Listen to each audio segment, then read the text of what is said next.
Nous allons étudier le Daf Lamed Vav dans Masechet Sota. Nous reprenons 3 lignes à la fin du Daf Lamed He Amud Bet. Keman Azla Hadetanya, comme qui va ce midrash qui dit au sujet de la milchama, de la guerre, qui était la milchama, lorsque tu sortiras en guerre contre tes ennemis, qu'Hachem te donnera tes ennemis dans tes mains.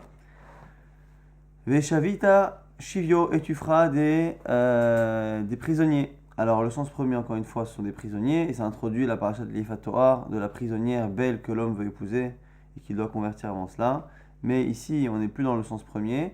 Veshavita Shivyo, c'est une allusion, ici, les rabbot Kenaanim, pour inclure les Kenaanim, donc les gens qui habitent en Eretz Israël, qui normalement auraient dû ne pas survivre à la conquête. Les rabbot Kenaanim, Shivechutz al Haaretz, Im Chodrim Bitshuva, mais Kabelim Otan, c'est venu apprendre que les Kenaanim qui sont en dehors d'Eretz Israël, s'ils font le Tshuva, on les accepte. Et Shavita Shivyo, ça rend cela que ce sont des captifs, finalement, qu'on ramène à la Torah, qu'on accepte finalement la Tshuva, les Kenaanim qui sont en dehors d'Eretz Israël. Keman, la Gemara nous dit comme qui ça va. Ke Rabbi Shimon, ça va comme Rabbi Shimon, qui pense, comme on a vu hier, que justement on avait une marloquette au sujet de l'écriture de la Torah sur les pierres en arrivant en Eretz Israël. Est-ce qu'il fallait mettre la chaux avant, après? Premier avis qui disait qu'il fallait écrire et mettre la chaux, et donc recouvrir finalement ces lettres de Torah. Et selon Rabbi Shimon, c'était pas possible parce qu'il fallait que ce soit lisible pour que justement les nations puissent faire tchouva. Et donc on voit que Rabbi Shimon voulait que ce soit accessible justement aux nations. Donc c'est pour ça que là aussi il explique que Shavita Shivyo, c'est une allusion au fait que la Torah accepte la tchouva des nations. Bour et Kamanissim Nasu Beotoyom. Regarde combien de miracles ont été faits ce jour-là. On revient sur le passage du Jourdain au temps de Yoshua bin Nun. Avrou Israël Tayaden, ils ont passé le Jourdain au Baoul et Har Gerizim ou le Har Eval. Et ils sont arrivés au mont Gerizim et au mont Eval. Il était à Mishishi 1000, ce qui fait plus de 60 000 de parcours, ce qui normalement est beaucoup plus que ce que l'homme peut parcourir. En Kol Bria Yochola Laramod Bipnehem, Yochola Laramod Bipnehem, Miyad Mitraz, et aucun être vivant, aucun animal ne pouvait de supporter leur passage. Chez Neymar, comme c'est marqué, Etemati Achalach Lefanecha, ma crainte, je l'enverrai devant toi. C'est Kadosh Baruch Hu qui s'adresse au Ram Israël. Ve'amoté Kol Ha'am Achatavo Bahem, et je vais exterminer, écraser tous les peuples vers qui tu iras. Et ici, Ve'hamoti, c'est venu apprendre justement que Ve'omer, Tipol Alehem, et Matavafahad, que la crainte va tomber sur les peuples et les nations. C'est pour dire que finalement, lorsque le Ram Israël est passé, non seulement au niveau technique, ils ont parcouru une distance qui est bien plus grande que ce qu'un homme seul peut parcourir, encore plus que ce qu'un peuple, une masse de personnes peuvent justement parcourir. Et en plus, c'est venu dire qu'ils sont venus et qu'ils ont eu tendance à imposer une crainte sur le peuple, comme c'est marqué à deux reprises. Et emati vehammoti et tipol alehem et matavafahad. À ce sujet, justement, on reprend les versets de la Shirat Hayam qui annonce justement la rentrée en Israël. Al-Ya'avor Ammecha Hashem, Ad-Ya'avor Amzukanita. Au sujet du passage, c'est marqué justement que Hashem il va donner justement Tipol Aleim Matavafahad, il va donner la crainte sur les nations. Quand Ad-Ya'avor Ammecha Hashem, jusqu'à ce que passe ton peuple d'Hashem, donc jusqu'à ce que passe le Ram Israël. Et après, Ad-Ya'avor, jusqu'à ce que passe ce peuple que tu as acquis. Donc ici, c'est Moshe Rabbeinu qui s'adresse à Hashem et qui parle de la crainte que Hashem va donner. C'est à la fois une névoie, une prophétie, à la fois une tefila. Donne ta crainte sur les nations, sur les peuples, jusqu'à ce que ton peuple aille, jusqu'à ce que le peuple que tu as acquis. Donc du coup, c'est répété deux fois, comme s'il y avait deux passages. Et là, Rachel nous dit, Zobi Ashnia, donc Adiavaramecha Zobi Arishona, Adiavaram Zukenita Zobi Ashnia, c'est le premier passage en Israël, et le second passage après la galoute, après l'exil en Bavel, en Babylone, le retour en Eretz Israël, au temps donc avant le deuxième Beth Amikdash. Donc c'est venu nous dire que c'était une fila normalement, et une annonce que les deux rentrées en Eretz Israël allaient se faire avec la même force, le même miracle. Et Mor Merata, de là on apprend, Reroim Ayo Israël, les Asot la Emnes Bevi Ashnia Kevia Rishona. Normalement, la seconde entrée en Eretz Israël aurait dû être aussi miraculeuse que la première, comme l'ouverture de la mer Rouge qui a mis la crainte sur tous les peuples et tous les miracles qu'il y a eu. Et là, chez Garam Mahet, simplement la faute qu'il y a eu au temps du premier Beth Amikdash a fait en sorte que le second, le retour finalement, a été fait non seulement avec l'autorisation des peuples, mais même la construction du temple a nécessité l'aide de certains peuples, l'accord du roi, ainsi de suite, Koresh. Donc du coup, on voit finalement que il n'y a pas pu avoir finalement autant de miracles la seconde fois que la première fois, même si c'était prévu dans la tefila, dans la prophétie de Moshe Rabbeinu. Et après, donc une fois qu'on a traversé tout cela, à l'époque de Yoshua ben Nun, ils ont apporté les pierres, et ils ont construit un autel pour faire des sacrifices, mais Sadouhu Vasid, et ils l'ont enduit de chaux, et ils ont écrit sur les pierres, et Kol Divrei Torah Bishem Lashon, ils ont écrit toute la Torah en 70 langues. Donc ici, c'est là de toute la Torah. On a dit que c'était une discussion, est-ce que c'est toute la Torah, est-ce que c'est la paracha justement qui ordonne de cela qu'il fallait écrire, ou est-ce que c'était les 613 mitzvot. Chez les marques, c'est marqué pourquoi en 70 langues Ba'er Hetev. C'est marqué que cette Torah doit être écrite Ba'er Hetev de manière bien claire, bien explicite. Et donc c'est dans toutes les langues. Ve'elu, Olot, Ushlamim, et ils ont apporté des sacrifices, Olot, Ushlamim, Ve'achlu, Ve'chatou, Ve'samhu, et ils ont mangé, bu, se sont réjouis, ou Berechou, Ve'kilelu, et ils ont béni et ils ont maudit, c'est-à-dire qu'ils ont fait ce que la Torah avait demandé, c'est-à-dire que les 6 tribus sur une montagne, 6 autres tribus sur une autre montagne, certains qui bénissent ceux qui font la Torah, certains qui maudissent ceux qui font pas la Torah, Ve'kipelu et Avanim, ou Ba'u Ve'lanu Ba'gilgal, et après, ils ont justement pris les pierres, et ils se sont installés Bagilgal, chez Neymar, comme c'est marqué, Vamartem Otam Aimachem, Vehinartem Otam Bamalon, et vous prendrez ces pierres, et vous les emmènerez Bamalon, dans l'endroit où vous dormirez. Yachol Bechol Malon ou Malon, on aurait pu penser qu'on les emmènerait à chaque fois, partout avec nous. Et bien ici, c'est marqué quoi Tamud Lomar, Achat Alinubo Alayla, vous l'emmènerez Bamalon, dans l'endroit où vous dormirez. Achat Alinubo Alayla, là où vous dormirez cette nuit-là. Nous dire que c'est que pour ce soir-là, pas pour les autres. Donc du coup, c'est marqué par ailleurs. Et du coup, c'est pour ça que c'est marqué après que ces 12 pierres-là, eh bien, Yoshua ben Nun les a finalement installées, les a dressées. Donc c'est les pierres qui sont censées nous rappeler le miracle justement des eaux du Jourdain qui se sont levées au moment où les Kohanim qui portaient l'arche saint ont posé leurs pieds dans le fond de l'eau du Jourdain. Tana, on reprend maintenant autre chose, un autre midrash par rapport à l'avenue là-bas en Eretz Israël. Tira lo avra aimahem. La tira, la guêpe qui est venue accompagner les Bnei Israël et frapper les peuples avant que les Bnei Israël ne rentrent. Lo avra aimahem. Braïta qui dit qu'elle n'est pas passée en Eretz Israël, c'est-à-dire que cette guêpe-là a frappé les peuples que le Ham Israël a conquis, mais avant le Jourdain. Donc c'est la terre de Og Melech HaBashan, de Sihon Melech HaEmori. Donc toutes ces terres qui ont été conquises de l'autre côté du Jourdain, eh bien, ont été conquises à l'aide de cette tira, de cette fameuse guêpe. Mais par contre, la guêpe n'a pas traversé le Jourdain selon la Braïta. Avec Madi Vélo, c'est possible. Et Hak, pour ça c'est marqué Veshalarti et Atzira Lefanecha. C'est marqué dans le livre de Shemot que j'enverrai devant toi justement tira la guêpe, Vegersha, et elle renverra qui?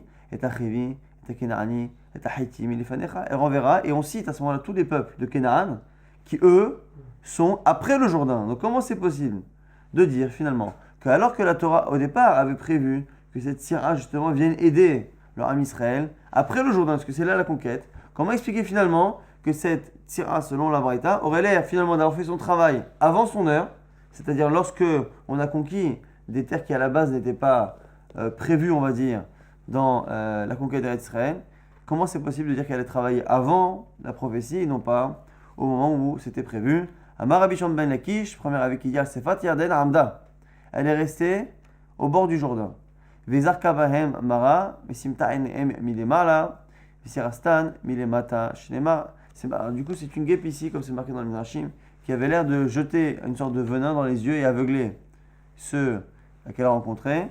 Donc, pas évident que ce soit une guêpe. Nous on traduit Tira en général comme guêpe, mais il se peut que ce soit peut-être pas une guêpe au sens propre du terme. En tout cas, nous dit Rabbi Shimon ben Lakish, comment comprendre à la fois la Braïta qui dit qu'elle n'a pas traversé le Jourdain et à la fois la prophétie qui annonce qu'elle allait frapper les peuples.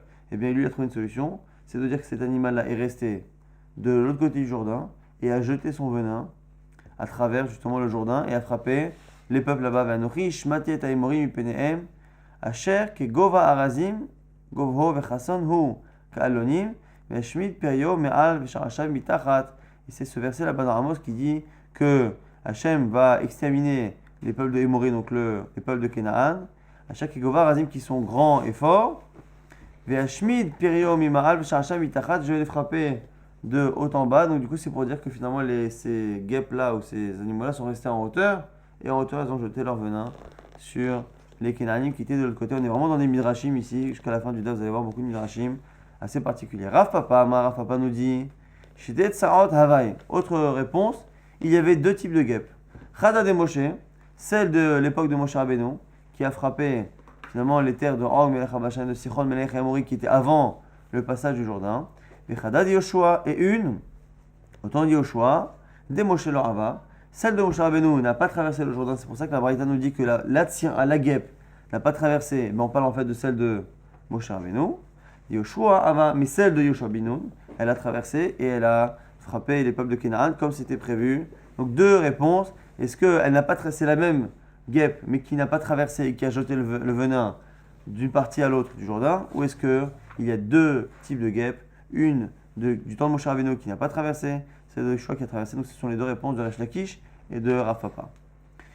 On reprend l'épisode qui raconte le fait qu'on ait séparé les 12 tribus, 6 sur chaque montagne, et finalement les Lévim en bas qui font des bénédictions pour ceux qui font la Torah, et une montagne qui répond Amen, et l'autre, après on fait des bénédictions pour ceux qui ne font pas la Torah, et l'autre montagne qui répond aussi Amen.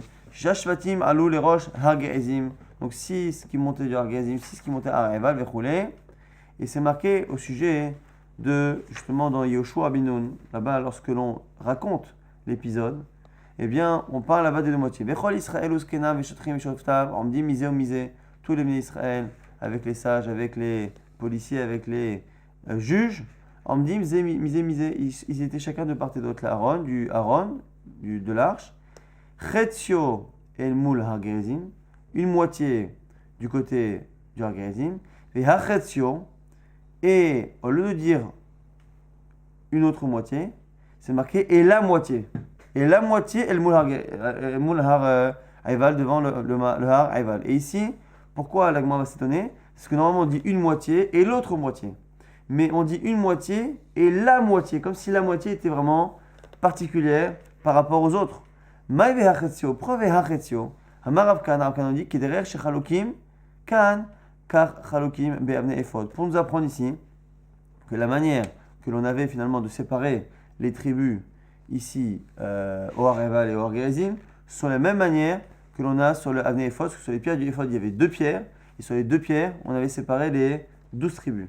Donc là, Rav Kahana pense que de la même manière qu'on a séparé les 12 tribus, eh bien c'était pareil dans le Ephod. Si je rappelle comment c'était à l'époque de la Bracha et de la Kelala, on a en premier on a d'abord Shimon, Lévi, Yehuda, Issachar, Yosef ou Binyamin. Et sur Arival, on a Reuven, Gad, Asher, Zvulun, Dan, Naphtali. Si on essaie de se rappeler, dans le premier groupe, on a tous les enfants de Rachel, c'est Binyamin, et on a finalement tous les enfants de Léa, sauf Reuven et Zevulun. Donc on a tous les enfants de Léa, sauf deux. Donc Reuven ou Zvulun, ça fait 4. Et deux de Rachel, donc finalement ce sont les fils des Imaos, sans Reuven et sans Zevulun. Et de l'autre côté, on a les enfants des shvachot, des servantes, entre guillemets, plus Reuven et Zevulun. Ça, c'est comme ça que c'était, de manière certaine, dans la montagne, Har Gerizim et Har Eval. Maintenant, est-ce que c'était comme ça sur le Ephod? C'est l'avis de Rav Kahana. Le seul problème, c'est que Rav Kahana n'avait pas l'air de connaître une braïta. Et dans la braïta, on a deux avis qui discutent sur comment étaient écrits les noms des tribus sur le Ephod. Et quoi qu'il arrive, ce qui va sortir, c'est que selon les deux avis, ça ne correspondait pas à la répartition qu'il y avait aux montagnes de Gerizim et de Eval. Donc du coup, ce sera une objection à Rav Kahana. Mais Rav Kahana, qui ne connaît pas cette braïta, pour l'instant pense que finalement, sur les pierres, on avait écrit de la même manière que sur la montagne. C'est pour ça que lorsqu'on raconte l'histoire de la répartition des tribus, on dit la moitié et la moitié. C'est une référence finalement à comment ces tribus étaient réparties ici, mais comment elles étaient aussi réparties par ailleurs sur les fautes du Kohen.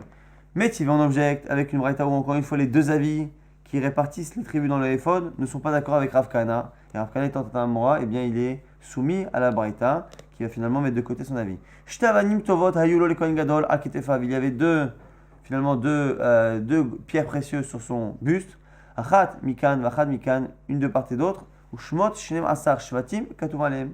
Et avec les noms des 12 tribus écrites dessus. Shisha ala even Shisha ala evenzo, 6 sur une pierre, 6 sur une pierre. Chez les marques, comme c'est marqué, Shisha mishemotam ala even echat, 6 parmi les noms, parmi leurs noms des tribus sur une pierre, et du coup, Ve'et shemot hashisha anotarim, et le nom des 6 autres, ala even hashenit, ketoledotam, sur la seconde pierre, ketoledotam, comme leur naissance. Et du coup, ici, le premier avis de la Braïta va nous montrer finalement que, autant pour les premiers 6, on n'a rien dit, mais les seconds, c'est marqué ketoledotam, comme leur naissance. Donc, shenia ketoldotam, velo rishuna ketoldotam, la seconde pierre, eh bien, répartit les tribus en fonction de leur date de naissance, et pas la première, parce que c'est marqué ketoldotam à la fin du deuxième groupe.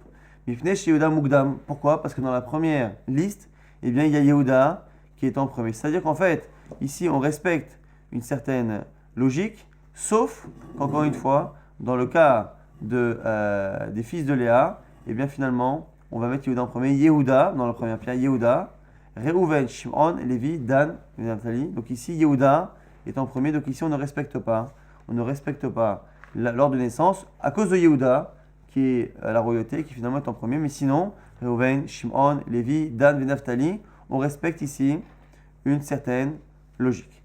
Et du coup, par contre, dans la deuxième pierre, on écrit tous les frères restants et on les écrit Ketoledotam. Donc le premier avis, donc finalement, on a un avis qui pense que dans les deux pierres, on a finalement quasiment respecté l'ordre chronologique de naissance. Simplement dans la première, on a fait une exception, c'est qu'on a mis Yehuda en tout premier. Mais finalement, quoi qu'il arrive, la répartition n'est pas du tout la même, puisque finalement, encore une fois, dans la première pierre, c'est Yehuda, Reuven, Shimon, Lévi, Dan, Naphtali, alors qu'en fait, dans le Har Gerizim, c'était pas du tout ça. Reuven n'était pas là-bas, et il manque ici, et Naphtali n'était pas non plus là-bas, il était remplacé par finalement Yosef et Binyamin, les deux enfants de Rachel, donc on n'a pas la même répartition.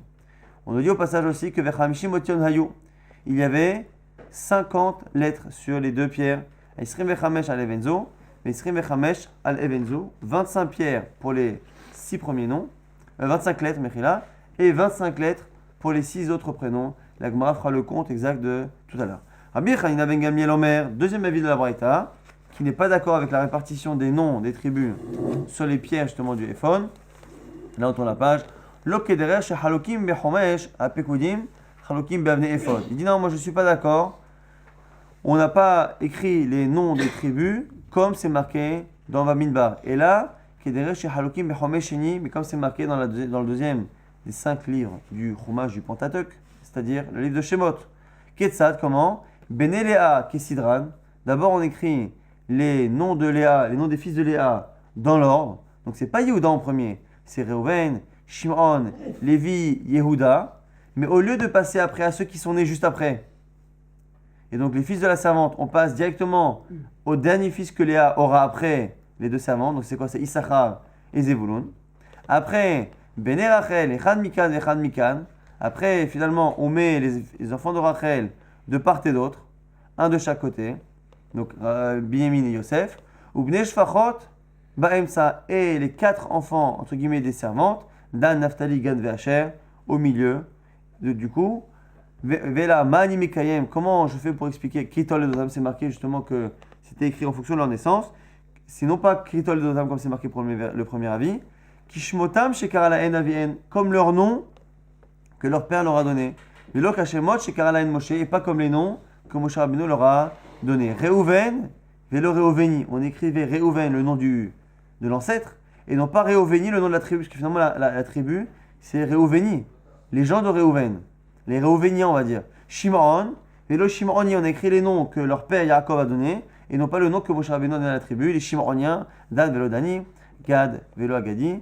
Donc du coup, la Gemara dit, Tifta de Rav Kana est totalement objecté, encore une fois. Pourquoi? Parce qu'on a finalement Rav Kana qui avait dit que de la même manière qu'on avait partagé les 12 tribus sur les deux montagnes, Gerizim et Eval, on a dit que sur la première, on prenait finalement 4 des 6 enfants de Léa, on laissait de côté Reuven et Naphtali et on remplaçait par les fils de Rachel. Mais on avait séparé finalement 4 fils de Léa et les fils de Rachel, de l'autre côté, on a mis les autres. Et quoi qu'il arrive, on a dit qu'ici, il y a 2 avis dans la Braïta qui ne sont pas d'accord. Soit les 2 pierres respectaient l'ordre chronologique, sauf la première où Yehuda était séparé. Donc finalement, dans une pierre, quoi qu'il arrive, on avait 4 enfants de Léa et non pas 2 enfants de Rachel, mais finalement 2 enfants des shvachot, des servantes, et donc du coup on n'a pas le même ordre, soit encore une fois de l'autre côté, encore autre chose, avec sur chacune des pierres un enfant de Rachel et les shvachot, les fils des servantes au milieu, et quoi qu'il aille, ça ne correspond pas non plus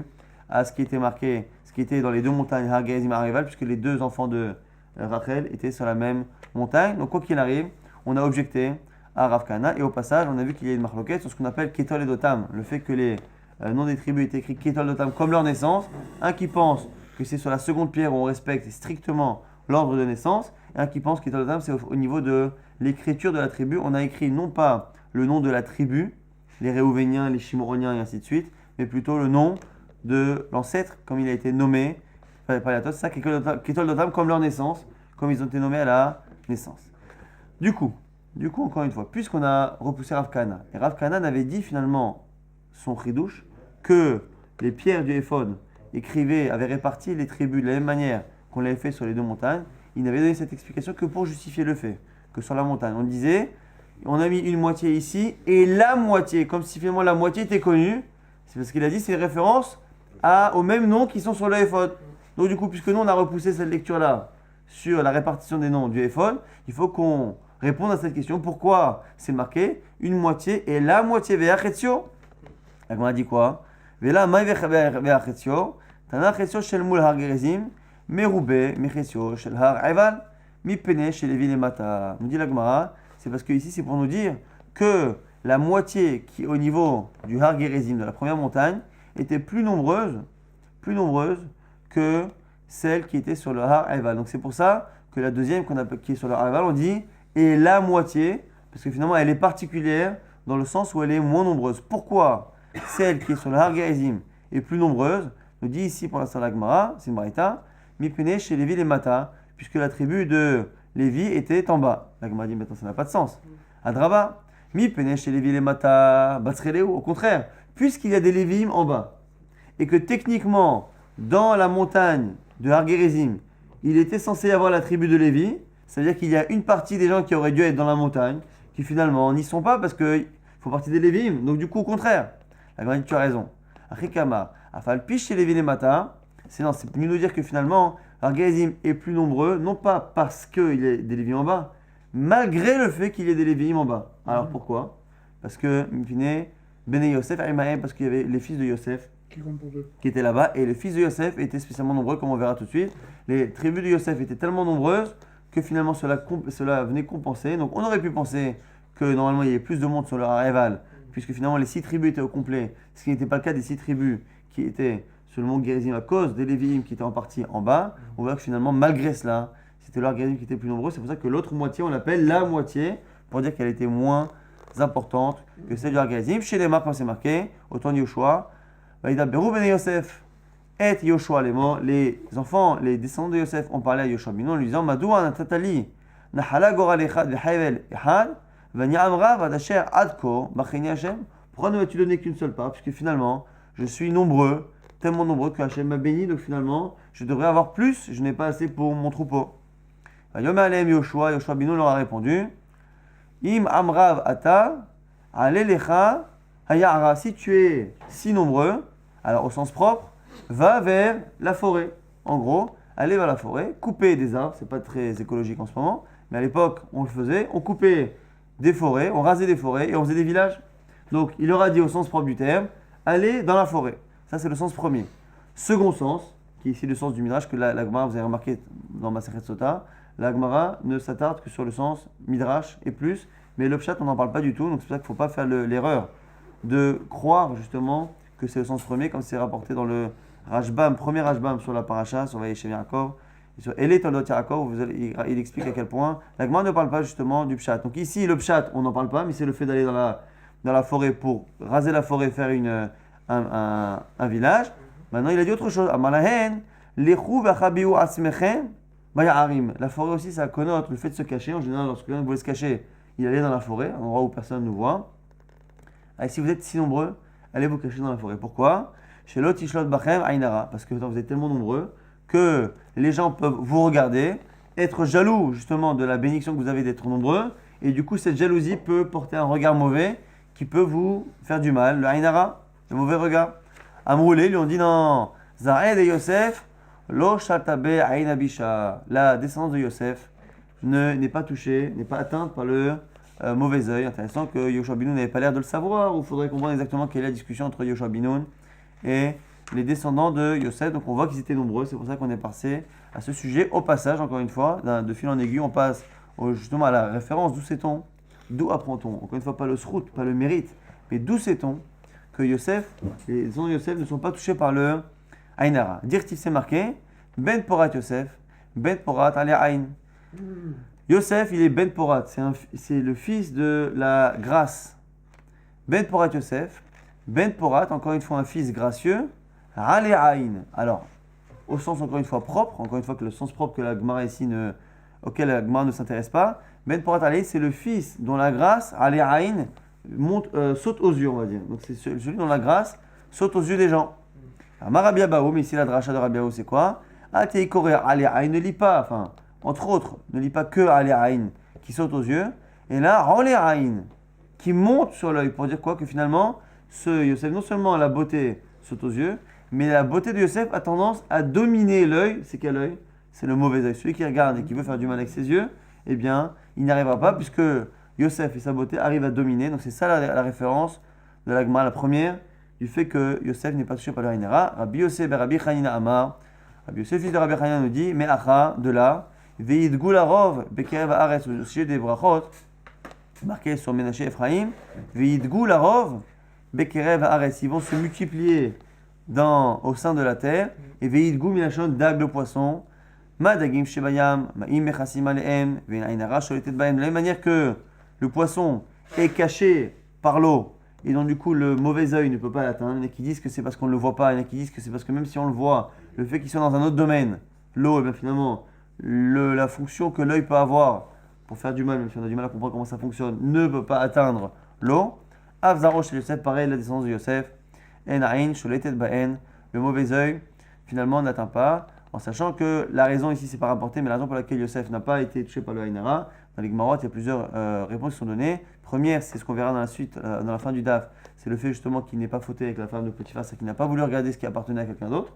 Donc c'est pour ça que lui aussi, on ne regarde pas ce qu'il a et on ne lui porte pas malheur. Et on dit aussi également, c'est ce qu'il y avait dans la paracha de la semaine dernière, c'est le fait qu'il soit mis devant sa mère Rachel. C'est le seul qui a avancé devant sa mère pour justement faire en sorte que Esav ne pose pas ses yeux sur elle. Hanech Hamishimotiot, on revient sur ce qu'on a dit dans la Braïta, on a demandé qu'il y avait 50 lettres sur le éphod.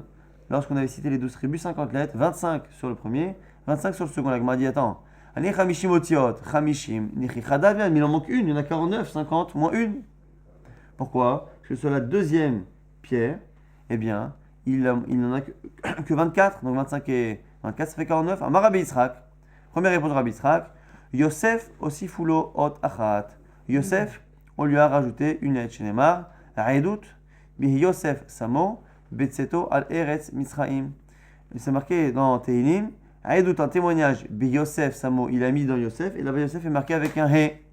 Betseto al eretz, lorsqu'il est sorti vers l'Égypte. Ici, nous dit la Gemara, c'est la lettre, c'est le nom Yosef qui a finalement pris une lettre en plus, ce qui nous permet d'arriver à 50. Matkif, là on objecte, Rav Nachman bar Yitzhak, Ketol Dotam, Baïnan, mais qu'est-ce que tu racontes? C'est pas possible. On a dit que c'est Ketol et Dotam. Selon un des avis, en tout cas, Ketol Dotam, c'est écrit comme ça a été dit à la naissance. Puisqu'il y a un avis qui pense que Ketol Dotam, c'est pas l'ordre d'écriture, c'est justement Ketol Dotam, comme ça a été nommé. Or, Yosef n'a pas été nommé Yehosef. Yehosef, c'est marqué dans Tehillim par David Amelech, mais jamais avant, jamais après. Et la Torah Kula, Binyamin Ktiv. Non, c'est pourquoi? C'est parce que toi, tu as compté 49, parce que tu as compté Binyamin avec un seul Yud, comme c'est écrit dans toute la Torah. Mais puisque nous, on a dit que la vie qui pense que c'est 50, c'est la vie qui pense aussi que ça a été écrit comme à leur naissance, c'est-à-dire pas le Réhouvénien, la tribu les Shimroniens, mais comme Réhouven et Shimron, et bien regarde Binyamin aussi, que Binyamin, même le nom Binyamin, avant même de parler de Binyamini, de la tribu de Binyamin, même Binyamin au départ, c'est marqué avec 2 Yud.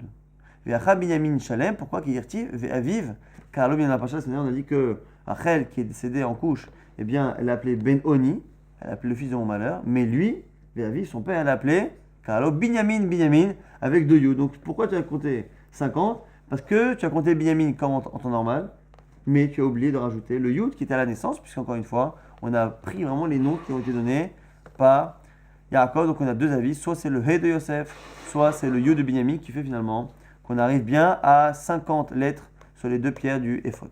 Amara Prana Bar Bizna Amara Bishwan Chasida. Yosef Shekidesh Sheshamayim Baseter. Yosef qui a sanctifié le nom de Dieu en cachette.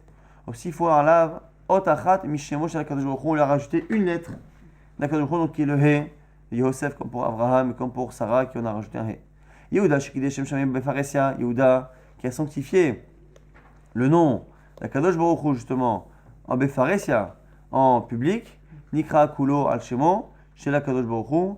Eh bien, c'est tout le nom qui a été donné par de Dieu. Donc, on a toutes les lettres de Dieu, Yud Kevavke, qui sont finalement dans le nom Yehuda. Donc, il y en a qui disent que c'est par rapport au fait qu'il a avoué sa faute. Il y en a qui disent que c'est par rapport à l'ouverture de la mer Rouge, justement, où c'est la tribu de Yehuda en premier qui a mis les pieds dans l'eau avant que les eaux se lèvent.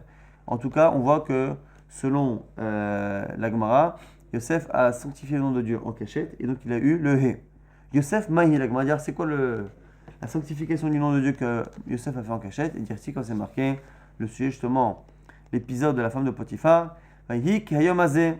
Et voici qu'un jour, il va y avoir à Baïta, il est venu à la maison, donc Yosef, la Asot Melarto faire son travail. Alors pourquoi on nous le précise? Puisqu'a priori tous les jours il allait travailler, pourquoi nous préciser que ce jour-là où il s'est passé cet épisode, il est venu travailler? C'est quoi son travail?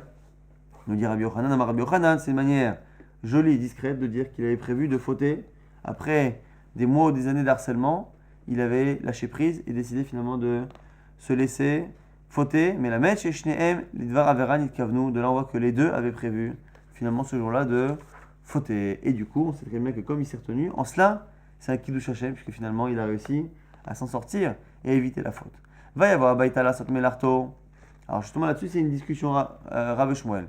Lorsqu'on dit qu'il est rentré à la maison faire son travail, Rav Shmuel Chad, il dit la Sot Melarto Mamash, ça parle réellement du travail, il est venu faire son travail. Chadama, il dit la Sot Schachav Nichnas, il est rentré faire ce dont il avait besoin. C'est une manière de dire que, encore une fois, il est revenu, il était venu fauter avec cette femme. Et c'est marqué qu'il n'y avait personne dans la maison. La Gemara s'étonne. Efshar, Beit Gadol, Kebeto Sheloto Racha, Lo Hayabo Ish.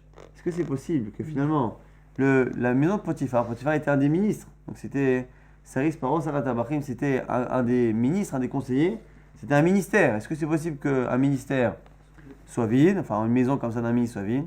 Tana de Rabbi Ishmael, la Gemara explique, au nom de Rabbi Ishmael, Oto Hayom, Yom Hagam, c'était un grand jour de fête, pour les Égyptiens, un grand jour de fête d'Avodah Zara. Donc c'est le seul jour où finalement les maisons, les ministères se vidaient pour aller célébrer cette fête. Vehi, et la femme de Potiphar, Amra la haine leur a dit, Cholai, elle a dit qu'elle était malade, pour justement rester à la maison. Amra en yom, sheniskakli Yosef kayom hazeh, il n'y a pas de meilleur jour pour que Yosef se lie à moi comme aujourd'hui, s'attache à moi. Donc c'est pour ça qu'elle a prévu de fauter en se faisant passer pour quelqu'un de malade. C'est marqué dans la suite, Vatit Peseo Bevigdo est mort. Elle lui a pris son vêtement en lui disant, Shirva Emi, couche avec moi. Beotasha, à ce moment-là, Bata Diokono Shel Aviv, venir Atalo Bahalon. À ce moment-là est venue l'image de son père à Yosef, donc Yaakov, il lui est apparu à la fenêtre. Et vers Marlo, il lui a dit, Yosef, Atidina Hecha, Shikadvu Alavne Ephod Vata Benehem. Tes frères, les tribus, seront un jour marqués sur le pectoral du Kohen Gadol. Et toi, normalement, devrais en faire partie. Souhaites-tu que ton nom en soit effacé? Et tikra roaezonot, et qu'on t'appelle finalement quelqu'un qui a fréquenté des prostituées. Dirtiv veroaezonot, il y a Benoît, comme c'est marqué dans le Michelet, que celui qui fréquente des prostituées, il a bedhon, perdra beaucoup. Alors le sens premier là-bas de ce verset, c'est que celui qui passe son temps avec des prostituées, en général, n'a pas le temps de faire des économies et perd son argent. Mais ça, c'est le sens de Michelet à la base. Mais ici, c'est aussi une manière de dire qu'il perdra plus que l'argent, qu'il perdra finalement le fait d'être cité parmi les 12 tribus. Miyad, tout de suite, c'est marqué, comme c'est marqué, Vateshev, Be'etan, Kashto, comme la bracha que Yaakov a fait à la fin de la vie de Yosef, qui fait référence de manière allusive aux qualités et aux défauts de chacun. Il a parlé justement de l'épisode où Yosef a été mis gaber, s'est renforcé, n'a pas fauté. Teshev be'etan kashto, son arc est revenu comme avant. C'est une allusion au fait que son corps avait prévu de fauter, que finalement il s'en est retenu. Amar Rabbi Yochanan, Mishum Rabbi Meir, Rabbi Meir, Sheshava kashto le'etano, que c'est une manière de dire que finalement il a réussi à calmer ses ardeurs et à contenir finalement son désir. Il y a Fozuz Royadav, que c'est marqué là-bas que ça finalement est sorti des doigts de ses mains, c'est pour dire quoi? Naas Yadav Bakarka, qu'il a mis ses mains, c'est une image encore une fois, qu'il a mis ses mains dans la terre pour justement souffrir et faire en sorte que cette souffrance lui calme son désir. Et la semence qui devait sortir à cause du désir qu'il a eu pour cette femme, selon ce midrash-là, est sortie de ses 10 doigts. Encore une fois, c'est selon beaucoup de commentaires, une image. Midé Avir Yaakov, et dans la suite du pasouk, c'est marqué Midé Avir Yaakov, des mains de la force de Yaakov, c'est venir dire quoi? Que Mi Garamlo, chez Hakek Alavne Ephod, qui lui a permis finalement de se renforcer et d'être gravé dans les pierres du pectoral. Et la Avir Yaakov, c'est justement la force de Yaakov qui lui est apparue. Donc c'est une manière de lier ces versets et de retrouver finalement ce midrash dans le verset. Misham, Roi et Even Israël, comme c'est marqué. Misham, Roi et Even Israël, de là, il va faire paître. Roi, c'est normalement un berger. Even Israël, la pierre d'Israël, c'est une manière de dire que c'est grâce à cela qu'il fera partie des pierres d'Israël. Misham, Zachar Ben Asa, Roi, Shnema, Roi Israël, Azina, Noheg, Katson Yosef, comme c'est marqué dans Télim, que celui qui est Roi Israël, Noheg, Katson Yosef, il dirige le troupeau comme Yosef a dirigé Israël. Donc on voit qu'il fait partie des dirigeants du Ham Israël et c'est pour ça qu'il est marqué dans le Éphod. Donc c'est encore une fois une manière de dire qu'il a failli fauter et que finalement le désir, il a réussi à le calmer et cette semence qui aurait dû sortir n'est pas sortie. Et grâce à cela finalement, il a mérité, grâce à son père, Midavir Yaakov, des mains de la force de son père, qui ont finalement fait en sorte qu'il ne faute pas et qu'il apparaisse finalement parmi les rois Israël, ceux qui dirigent les bergers du Ham Israël et donc qu'il fasse partie de Even Israël, de la pierre d'Israël, du Éphod. C'est pour ça qu'il a été marqué grâce à cela et c'est en cela qu'il a sanctifié le nom de Dieu mais en cachette puisque personne n'était présent et qu'il a mérité la lettre He qui est marquée dans Télim et d'autres Bi Yosef sa montagne. Ayarao Yosef la 7 mimenu shnem asar shvatim kiderer shiyatzou mi Yaakov aviv. Normalement 12 tribus auraient dû sortir de Yosef comme les 12 tribus sont sorties de Yaakov. Certains commentaires vont dire que c'est aussi pour cela qu'il y a jalousie avec les frères de Yosef, comme on verra dans la paracha de cette semaine encore une fois, Vayeshev, parce que justement il était apte à avoir la même chose que Yaakov. C'est pour ça que Elé Todot Yaakov, la descendance de Yaakov, c'est Yosef, puisqu'il pouvait avoir toutes les tribus, ce que justement la capacité de Yosef a finalement un peu éclipsé les autres tribus, c'est un peu ça aussi qui a fait peur, de manière consciente ou inconsciente, à ses frères. En tout cas, Kedera Shiyatsou, donc il aurait dû avoir la même chose que son père, Yaakov Aviv, Shnema, comme c'est marqué, Elé Todot Yaakov. Aussi les descendants de Yaakov, Yosef. La Shiatsa Shirvatzao, Mi Ben Sipone Yadav. Mais que finalement, comme, encore une fois sur le midrash qu'on vient de citer, sa semence n'est pas sortie par une faute, mais elle est tout de même sortie par les doigts, c'est une manière de dire qu'il a perdu quand même de la semence, même si ça ne s'est pas passé finalement dans une faute, eh bien, il va faire Piken, et donc du coup, il a perdu. Mais tout de même, il a perdu les tribus, mais il n'a pas perdu les enfants. Malgré cela, Yats'oum et Binyamin arrivent. Ces 10 enfants sont sortis de chez Binyamin. Lui, finalement, n'a eu que Ephraim et Ménaché. Et les 10 autres sont arrivés chez Binyamin, qui Binyamin, pendant l'absence de Yosef, pendant les 22 ans, a eu 10 enfants qu'il a nommés chacun par rapport à Yosef. Et Koulan Ikro Hashemo, tous les enfants de Binyamin, les 10, sont nommés par rapport à Yosef. Shinema, comme c'est marqué au Binyamin, les filles de Binyamin, Bela, va Vecher, ve Ashbel, ve Choulé. Et la Gemara ici va énumérer les noms et expliquer la référence. Bélar, pourquoi le premier l'appelait Bélar? Chez Nivlar, Bédaoumot, pour faire référence à celui, donc son frère Yosef, son frère perdu, qui a été absorbé, avalé, Benaoumot, parmi les nations. Vecher, Milachon, Bechor, l'aîné, Bechor et Imohaya, pour dire que Binyamin pleurait pendant des années, son frère aîné, puisque c'était l'aîné de sa mère, de Rachel. Ashbel, pour moi le troisième l'appelle Ashbel. Chez Shevao, elle, car Akadosh Baruch Hu l'a fait prisonnier. Donc Shevao, Meshon Shivia, comme on a dit tout à l'heure, le prisonnier. Shevao, elle, Akadosh Baruch Hu l'a rendu prisonnier.